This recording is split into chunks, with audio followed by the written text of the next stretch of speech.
Kamusta po mga katambay? Muli po si Kamanong po sa Tambayang Makabayan. Meron po tayong kukumentuhan mga nag-analyst, mga nagsusuri po sa lakaran po at takbo ng ating gobyerno, lalo po sa ating administrasyon ngayon, sa Pangulo po, sa pamilya ng presidente. At yung sinasabing asset po na matagal na po daw nilang hindi napapakinabangan at hindi nga nakukuha sa labas ng bansa. Ito po, meron po tayong kukumentuhan tungkol po doon. Sinasabi po nitong mga nag-analyst po na dati rin po itong mga taong gobyerno, mga katambay. At sinasabing nakuha na daw po yung pera sa Amerika na 61 billion di umano. Ito po ang paikinggan natin mga katambay at kukumentuhan kung bakit. At bago po yun mga katambay, nagpapasalamat muna si Kamanong dito sa ating maliit na channel. Sa mga naagusto po, syempre, sa YouTube at TikTok. Thank you po. Ang Tambayang Makabayan, komento ni Kamanong. Ito po, painggan na po natin mga katambay at komentuhan po natin. Parang nagkabayaran daw ng 61 billion. Parang sa uli sa kanya, Isa sa uli. ng Amerika, yung hawak nilang tagong yaman ni Marcos Sr. worth 61 billion US dollars. At tila may katotohanan in the sense that there is a clear manifestation now na nagbago na ang ihip ng hangin. Imbis sa panahon ni President Duterte, nagiging very friendly ang relasyon with China at ngayon ay very hostile na ang relasyon ng Pilipinas at China at parang ginagatugan na tayo ng Amerikano, nagdagdag pa ng mga EDCA bases. Tapos ngayon, kamakailan lang, nagiging ahente pa si Marcos, mga kababayan, sa mga iba-ibang bansa para isulong ang kapakanan ng Amerika. Hinihikayat ni Marcos na magiging kaibigan sa Germany, sa Czech Republic, sa Australia, na magsama-sama itong mga bansa na ito against, in favor of the United States and the Philippine Alliance as against China.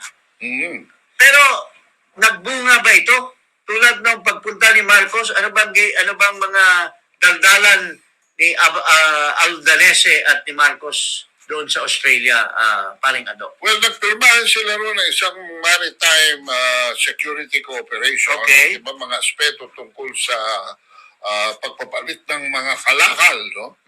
At yun ang kanyang kinapitalize para yung rhetorics, no?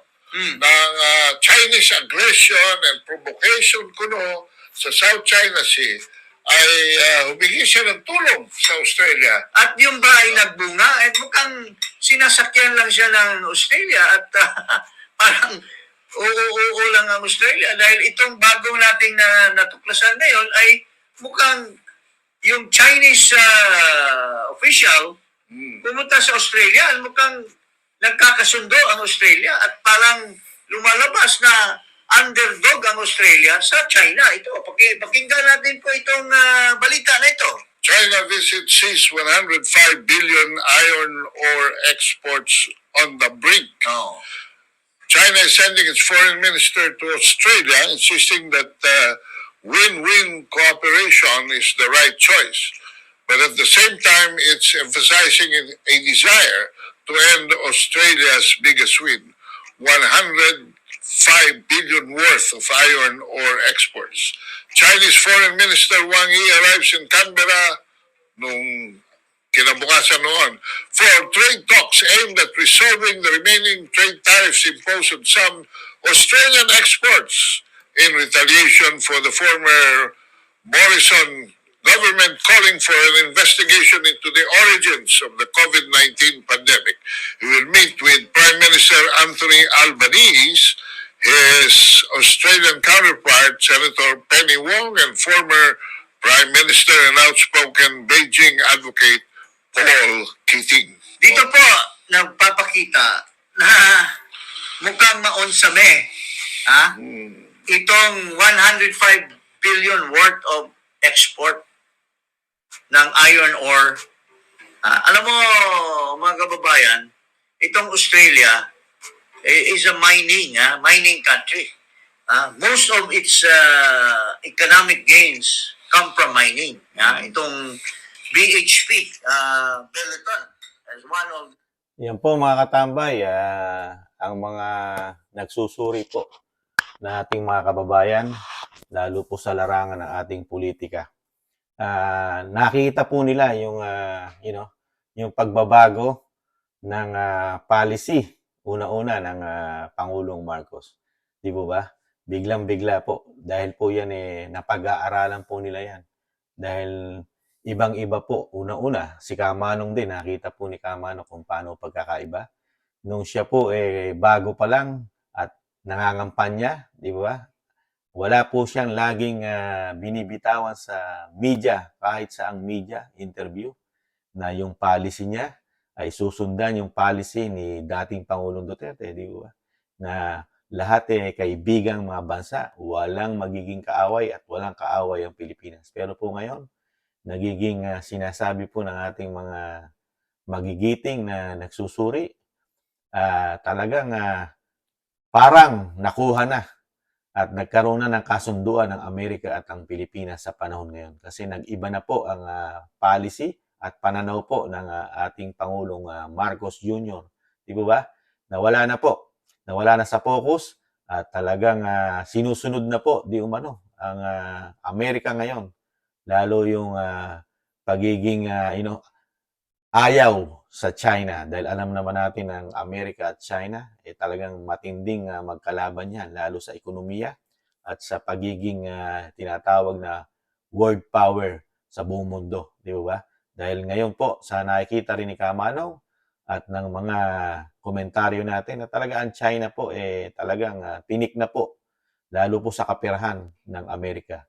Kaya po ang Amerika talagang gagawa ng paraan para po manatili at mabalik sa kanila yung tinatawag na powerful number 1, di ba? Kaya po napakahirap po yan. Dahil mismo sinasabi po ng ating mga magigiting na nag-analyst po, talagang yung pera na 61 billion na naibalik, di umano, di ba? Parang naibalik na sa mga Marcos. Tapos naging ahente pa, mga katambay. Naging ahente pa ng Amerika para, para ang Amerika ini-endorse na itong Amerika talagang dapat natin samahan at huwag bitawan. Maging maka-Amerika tayo lahat. Ganun po ang nangyayari sa sinasabi po ng ating mga analyst, di ba? Na nagsusuri sa Pangulong Marcos Jr. Yung pagpunta niya sa Australia, sa Germany, sa Czech Republic, talaga isinusulong po na magkaisa po, laban po sa China. Dilihin niyo po, mismong Pilipinas na ngayon, ang nagiging ahente daw, di umano ng Amerikano, para kampihan ng Amerikano at magkaisa sila laban sa China. Mga katambay, mismong presidente pa ng ating bansa ang nagagamit na ngayon ng Amerika para, mamuhi. Talagang ang China ay, pasamain ng pasamain at yun nga po ang hirap. Tayo ang may problema sa China ngayon pero hindi natin kinakausap na.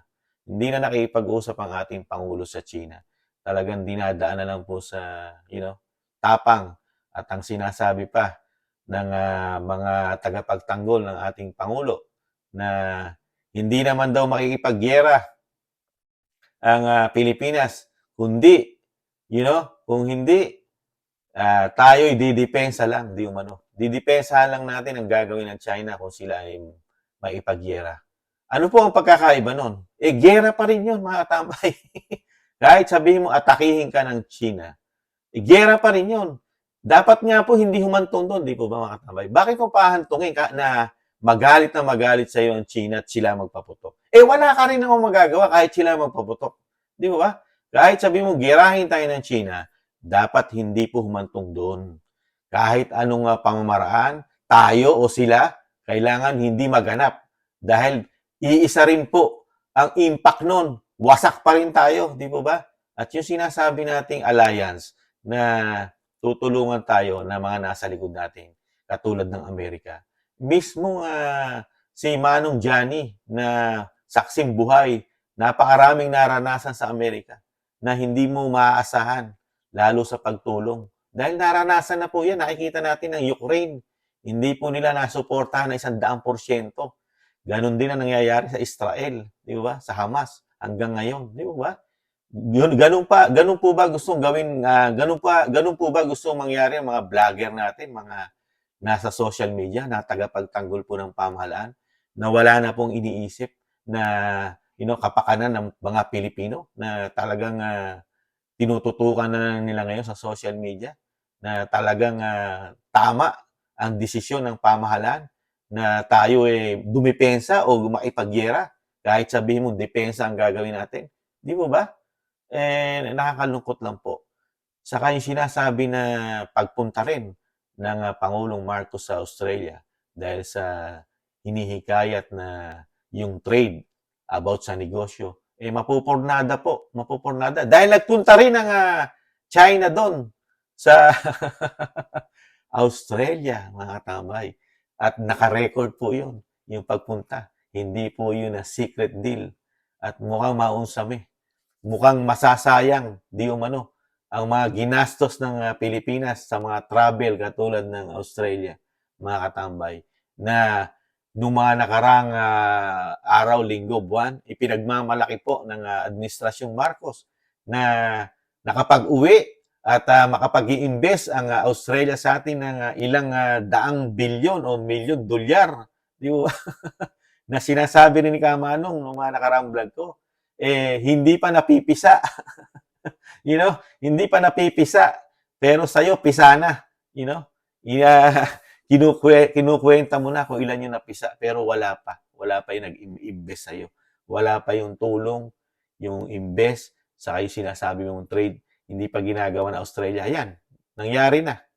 Hindi pa nangyayari sa bansang Pilipinas. Mukhang masusulot pa tayo ng China, mga katambay. Para mangyayari, mawawala ng saysay halos lahat ang sinasabing pagpunta ng Pangulong Marcos Jr. sa Australia dahil sa gumagawa rin na aksyon ng China. Dahil ang China number 1 po yan sa buong mundo, sa ekonomiya, lalo sa trade.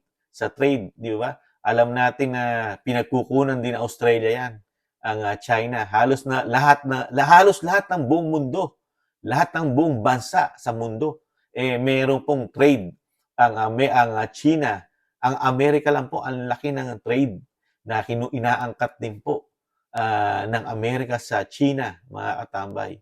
Hindi lang po Pilipinas, mga katambay. Kaya dapat mag-isip-isip po. Pero sa nakikita po ng mga analyst natin, sila Kamentong, saka sila Jing Paras, talagang sarado po o talagang hindi na nakapag-iisip ng tama dahil nga po, di umano, naibalik na po ang 61 billion na pris na excuse me po, na ari-arian o kayamanan ng mga Marcos di umano. Kaya po hindi po natin malaman at di rin malaman ng mga kasama nating nagko-comment na may kasunduan po. Excuse me po, may malaking kasunduan. Kaya po tikom at iisa lang po ang pananaw ng ating pamahalaan ngayon. Puro maka-Amerika. Nakakalungkot lang po itong pinahayag po at natuklasan at ng ating mga kaibigan na sila Kamentong at sila Jing Paras. Nakakalungkot po. Kayo po mga katambay, ano po ang masasabi niyo po dito po sa mga komento ng ating mga kasamang nag-YouTube? Kayo po, meron po tayong sariling pananaw na isip at ito po ba may katotohanan dahil sa nangyayari sa ating bansa? Di po ba? Kaya po nakakalungkot po mga katambay. Kaya abangan pa po natin ang mga matutuklasan po ng ating mga nagsusuri din sa ating bayan. Abangan po natin kung ano pa ang mga lalabas sa ating pamahalaan. Yan lang po mga katambay muna ang ating komento dito po sa ating mga kasama na mga nag-a-analyst po sa ating bansa. Muli po si Kamanong, lagi po nag-iiwan. Mahalin po natin ang ating bansa. pero hindi sa digmaan. Kausapin muna natin ang sinasabi nating problema ngayon, ang ating kapitbahay. Tok muna po. At tiis-tiis pa rin po, mga katambay. Tiis-tiis muna tayo. May pag-asa pang makabangon tayo muli at mabibigyan pa tayo ng tamang leader sa ating bansa na makabayan, makatao. Di ba? At syempre may takot sa Diyos. Paalam. Bye-bye.